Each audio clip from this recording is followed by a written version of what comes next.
Welcome back to a new episode about random number generators in PHP. Even if you think that you will never need a random number, I will tell you that you will. And there will be lots of reasons why you will need it later on.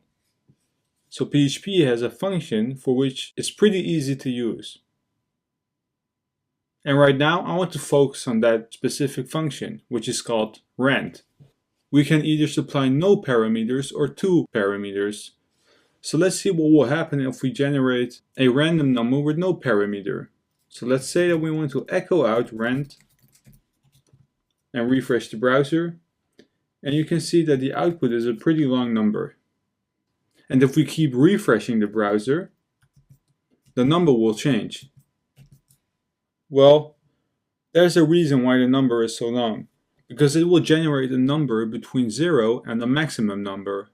And there even is a function where you can see the maximum number. So let me comment out my first echo, and let's create a new one. Let's echo out a function which is called getRandMax. So it gets the random number's maximum value. Save it, refresh the browser, and you can see the output. And if I refresh the browser, you can see that the number doesn't change. I will understand why you don't need any number that is this big. So let's remove the getRandNumber. And let's start focusing on the function rand.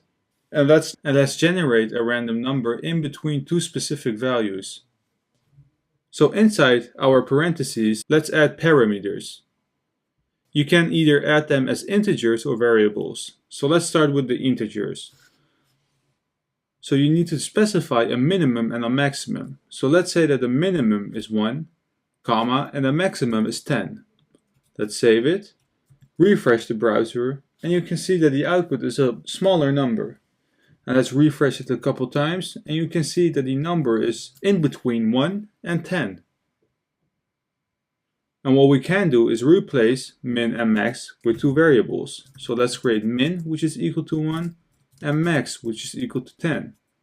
And let's remove the parameters to min, comma, max, save it, refresh it, and the output is exactly the same. Thank you for watching this short episode, and I will be seeing you in the next one.